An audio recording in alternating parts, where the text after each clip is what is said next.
మధ్యాహ్న భోజనం వండే కార్మికులకు వాళ్ళ జీత భత్యాలు ఇవ్వలేని పరిస్థితి.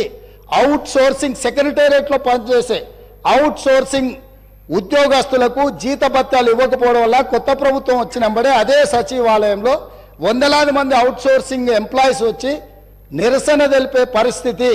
ట్రిపుల్ బాసరలో ఉన్న విద్యార్థులకు సరైన వసతులు, వాళ్లకు సరైన నాణ్యమైన భోజనం అందించకపోవడం వల్ల విద్యార్థులు చచ్చిపోవడమే కాకుండా నెలల తరబడి ఈ ప్రభుత్వాన్ని నిలదీస్తుంటే ఈ ప్రభుత్వం ముఖం చాటేసింది తప్ప ఏ సందర్భంలో కూడా మేము ఉన్నాము అని చెప్పలేని పరిస్థితి.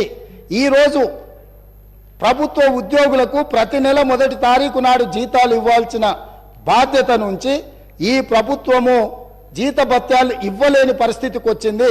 అదే మీ పెద్ద కొడుకును నేను కేసీఆరే తెలంగాణ రాష్ట్రంలో ఉన్న పేదోళ్లకు పెద్దోళ్లకు ఆసరా పెన్షన్ వచ్చే వాళ్లకు పెద్ద కొడుకుని అన్నాడు.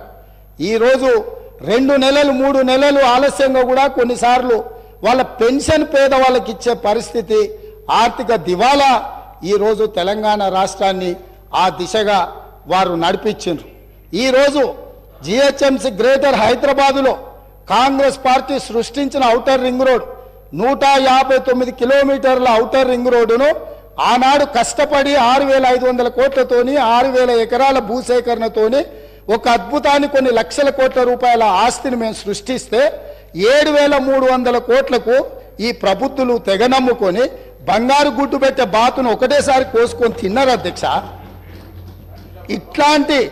ఇట్లాంటి మన ఎన్నికల కంటే ముందు డిసెంబర్ తర్వాత జనవరి తర్వాత పిలవాల్సిన వైన్ షాప్ల టెండర్లు 4 నెలల ముందు పిలిచి అప్లికేషన్కు 50,000 రూపాయలు వసూలు చేసి 2,500 కోట్ల రూపాయలు పేదోళ్ల సొమ్ము కొల్లగొట్టిర్రు అధ్యక్ష.